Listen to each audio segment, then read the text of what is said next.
Hello everyone, let's start a new concept from the unit of sliding contact bearing, that is temperature rise in hydrodynamic journal bearing. We know that heat generated in the bearing is due to viscosity of lubricating oil. The frictional work is converted into heat which increases the temperature of lubricant. So here, to find out the expression or equation for the temperature rise, we are assuming that total heat generated in the bearing is carried away by the total oil flow in the bearing. Means rate of heat generated is equal to rate of heat dissipated. So first is rate of heat generated, that denoted by Hg. So heat generated due to the power loss in friction. So first we need to calculate frictional heat generated is equal to frictional torque into angular velocity. That is nothing but the power loss, 2 pi nt.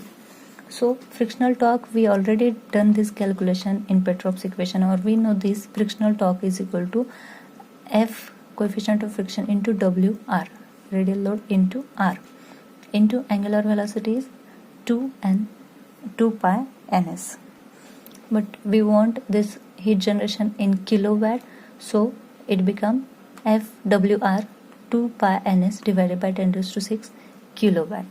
Because we know that this journal speed is in RPS, then journal radius is in mm. So for kilowatt, we need to divide this whole term by 10 raised to 6.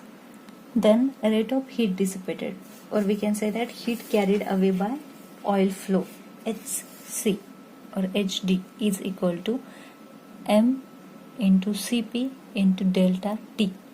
It is in kJ per second. So m is the mass flow rate of lubricating oil, it is in kg per second. Q is the total flow rate of lubricating oil, mm³ per second.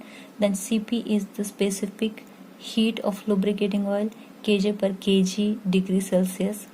And delta T is nothing but the rise in temperature of lubricating oil in degrees Celsius. So for mass of lubricating oil, we can write m is equal to rho q into 10 raised to minus 6 kg per second, where rho is mass density of lubricating oil, q is the total flow rate of lubricating oil. But we know that q is equal to RC NSL into FV, that we have seen this flow variable is equal to q divided by RC NLS. So q is equal to RC NSL into FV.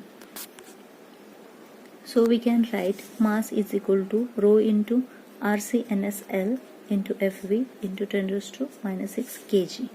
So let's put this value of m in equation of Hc. So we get Cp delta T remains as it is, and m is equal to RC rho into RC NSL FV into 10 raised to minus 6. Now let's equate Hg and Hc, that is heat generated is equal to heat dissipated. So after equating the these two equations Hg and Hc, we can write delta T is equal to 4 pi p divided by rho into Cp into CFV divided by FV, that is coefficient of friction variable divided by flow variable.